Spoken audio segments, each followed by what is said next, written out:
Parte 3. Vidas passadas. Como afirmei na parte 2, muitos venusianos, quem vem de Vênus, incluindo um grande contingente de minha família Kumara, seguimos Sanat Kumara para a Terra depois que ele fez a promessa altruísta a fim de trazer a Terra e seu povo de volta para a luz, depois da queda da Lemúria e Atlântida. Seus eus superiores existentes fora dos limites de tempo e espaço, os voluntários, eles estavam cientes de que alguns deles seriam apanhados nas teias do tempo e permaneceriam no ciclo de encarnação através do próximo ciclo. Nota do tradutor: Kumara, em sânscrito significa de modo figurado, puro, ou inocente. A densidade sobre o planeta Terra nos últimos dias da Atlântida e Lemúria era tal que muitos desses voluntários iniciais também caíram e foram apanhados nos ciclos do karma, até que a sua liberdade pudesse ser ganha novamente na próxima Idade de Ouro, quando o poder da luz se deslocasse daquela escuridão. Alguns de nós que vieram mais tarde serviriam como guias para esses queridos perdidos, bem como para aqueles que se tornariam os novos líderes e professores da humanidade, à medida que a espécie evoluísse e amadurecesse. Para que você não sinta piedade por aqueles que caíram, nossas almas sabiam o que estava prestes a acontecer. Todos os voluntários foram instruídos e treinados antes de encarnar. Ainda assim, quando finalmente chegamos através de vários métodos, quer fossem pela encarnação física, aterrissando no planeta através de naves estelares ou vindos em corpos tão tenros, os chamados Valkyns, foi um choque muito grande para nossa consciência a fim de que fosse mergulhada na densidade do plano terreno. Cheguei ao planeta nos últimos dias da Lemúria. Enquanto muitas sementes estelares e trabalhadores da luz mantinham boas lembranças da Lemúria, ela provou ser um lugar de horror para mim.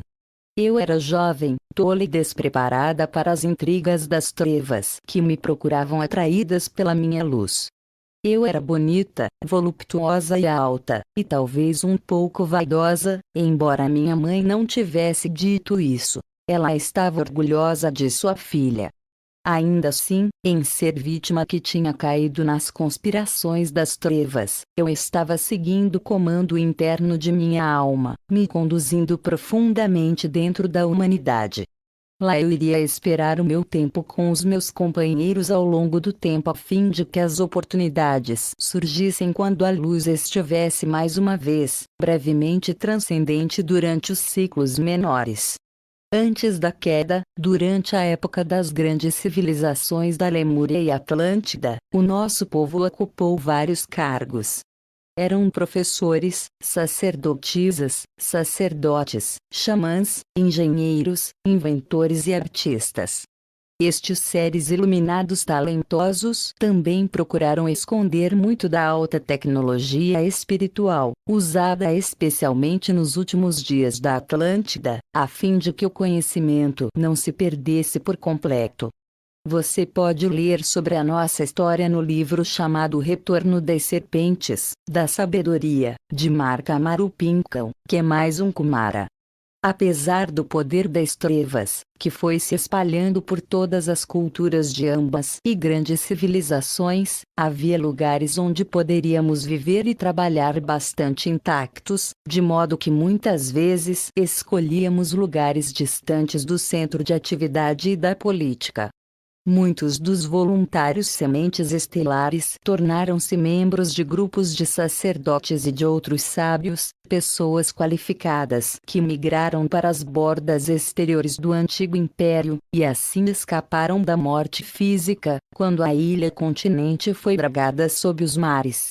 Alguns de nossos maiores mestres entre nós sabiam o que estava por vir e sentiam a mudança à medida que os níveis de frequência caíam.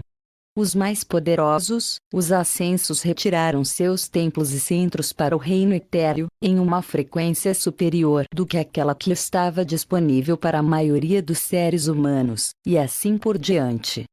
No entanto, alguns de nós permaneceram na superfície do planeta no meio do povo a fim de manter a luz o melhor que podia, enquanto a noite descia e o mundo ficava escuro. Dentro do próprio império, até a pacata vila foi afetada pelas guerras e violências perpetradas pelos filhos agressivos de Belial. Estes intrusos buscavam, atacavam ou encontravam outros métodos mais sutis para subjugar os inocentes ou incautos entre os seguidores da lei do Uno.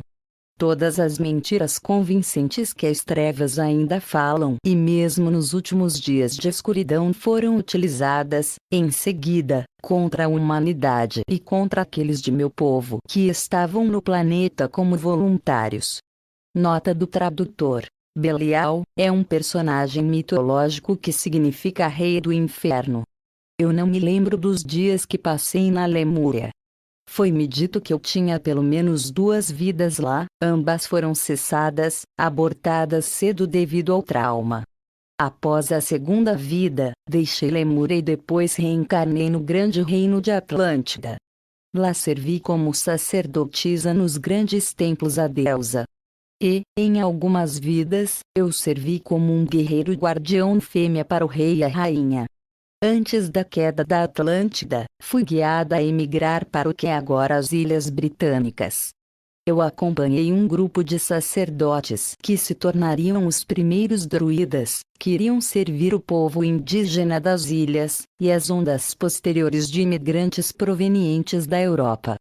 Os druidas continuaram com a chama da liberdade, educando muitos jovens nos caminhos das artes, ciências, governo, filosofia, ciências naturais e liderança. Os druidas também migraram para a Europa, especialmente na área que foi uma vez conhecida pelos romanos como Gália, atual França e as Terras Baixas. Assim, vida após vida, lutei, morri, e fui perseguida pelos servos dos poderes das trevas que reinaram sobre o planeta. Às vezes eu desempenhei papéis escuros, como um guerreiro ou sacerdote, bruxa, ou bruxo. Às vezes, eu era uma simples fitoterapeuta ou curadora, vivendo na margem da floresta, perto das pessoas que viviam da terra. Muitos tornaram-se vítimas dos poderes das trevas que dominaram a Igreja Latino-Imperialista, que substituiu as antigas religiões da cidade de Roma, onde uma vez a deusa foi tida em alta consideração. Se te disseram que hoje em dia as trevas em Roma serviam a deusa, essas são as mentiras daqueles que odeiam a ela de forma mais desesperada. Sempre eles tiveram usado os ensinamentos e os símbolos da luz contra os seguidores e alunos da lei do Uno. É a maneira deles de torcer a verdade para seus próprios fins, usando-a como uma arma e armadilha para aqueles que são incautos. Em outros momentos eu vivia nas grandes florestas da América do Norte e nas regiões dos Altos Planaltos Ocidental, onde pequenos grupos seguiam o fluxo e refluxo dos ciclos da natureza. Aprendi a caminhar tranquilamente pela floresta, a fim de viver dentro dos ritmos da natureza. Um profundo amor pela beleza dos lugares selvagens do planeta criou raízes no meu coração, que ainda permanece lá até hoje. Muitas vezes eu era tanto um xamã quanto um guerreiro, dependendo da necessidade do povo. Através de uma série de vidas entrelaçadas com o Império de Roma, vivi e lutei como um soldado, e era casada, uma esposa de um general romano. Os romanos fugiram quando eles assumiram Albion, só para morrer no final com uma espada curta.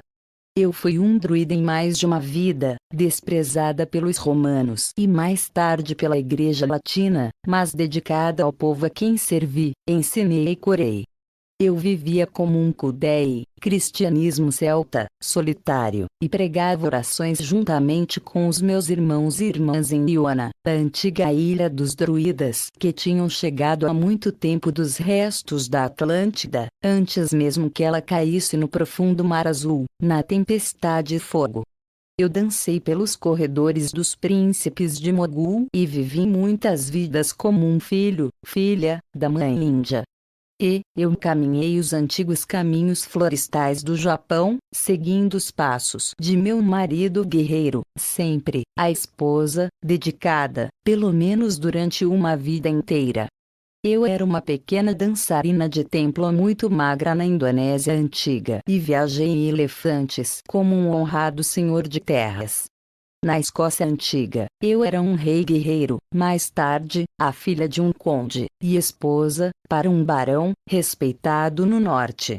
Eu vivi parte da Primeira Guerra da Independência Escocesa, lutei contra o tirano rei astuto, Edvard I da Inglaterra, e do país de Gales. Mais cedo ainda, eu morava no antigo reino galês que existia no norte da Inglaterra de hoje, batendo sobre a fronteira do Lowlands da Escócia. Pouco se sabe sobre este reino na história, mas o som dele ecoa através das páginas das histórias de J.R.R. Tolkien, sobre os reinos do norte. E eu andava pelos pântanos da Escócia como um guerreiro das pessoas pouco conhecidas agora chamadas de Pictos. Nota: antigo povo que habitava o norte da Escócia. Nós não nos pintávamos de azul, mas as tatuagens eram usadas a fim de designar identidade tribal. Durante a Idade das Trevas, eu era um estudioso e soldado como um cavaleiro templário, aprendendo árabe e absorvendo os segredos milenares das serpentes da sabedoria, que haviam descido através dos sábios do Oriente Médio. Em uma idade mais adiantada, eu servi no templo de Hathor e naveguei sobre o peito do poderoso Nilo na inundação. Eu realmente vivi em muitos lugares, em muitas vezes, e de muitas formas, tanto como homem quanto mulher. Muitas das minhas vidas eram curtas e terminavam violentamente. Algumas eram longas e tranquilas, pois nos eram dado períodos de descanso, tudo a fim de que pudéssemos absorver o que tinha sido aprendido antes. Eu andava pelas colinas e montanhas da Galileia e conhecia os essênios, uma vez que eu também era um deles. Casado e mais velho, eu era um primo de Maria, e a abriguei nos primeiros dias de sua gravidez. Maria era pura, e de sangue nobre, e era casada com José, apesar do que as histórias falam dela na Bíblia dos homens. Muitos dos que cercaram e fizeram parte da vida de Yeshua, Bar Joseph, eram também Kumaras. Eles também foram indivíduos altamente qualificados, bem versados na lei, falando várias línguas e dedicados à luz.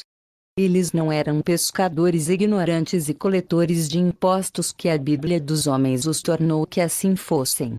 Juntos, como essênios e outros grupos secretos altamente colocados, nós havíamos nos preparado durante séculos a fim de sermos capazes de suportar o único que iria ancorar uma nova e potente força de luz sobre o planeta, a chama equilibrada de amor, sabedoria, do Cristo.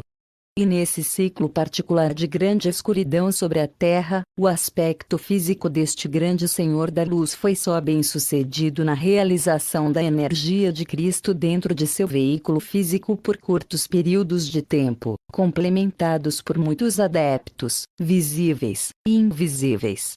Caberia aos outros que viriam mais tarde, evoluir seus vasos físicos capazes de manter a luz, enquanto na encarnação física sem queimar os centros de energia do corpo físico. E isso, meus queridos, é o que está acontecendo hoje. A ascensão física está ocorrendo, pela primeira vez em poucos, e mais tarde, em muitos. Muitas de minhas vidas não foram gastas em tais papéis fundamentais, pelo menos que eu esteja ciente deles agora, mas sempre, em qualquer vida, me vi agindo e retive um laço à minha casa. Entre vidas, eu servi e aprendi nos grandes retiros etéreos localizados neste planeta, e sobre Vênus. Eu não estava perdida ou esquecida nunca durante estes longos séculos de serviço. Mesmo antes desta vida, passei tempo treinando para minha próxima missão no Retiro Etéreo do Arcanjo Miguel, localizado nas Montanhas Rochosas perto de Banff, Alberta, Canadá. Todos nós, que viemos à Terra como um ser crístico, tem uma história semelhante, algumas dedicadas ao serviço com a fonte ou através do serviço aos outros.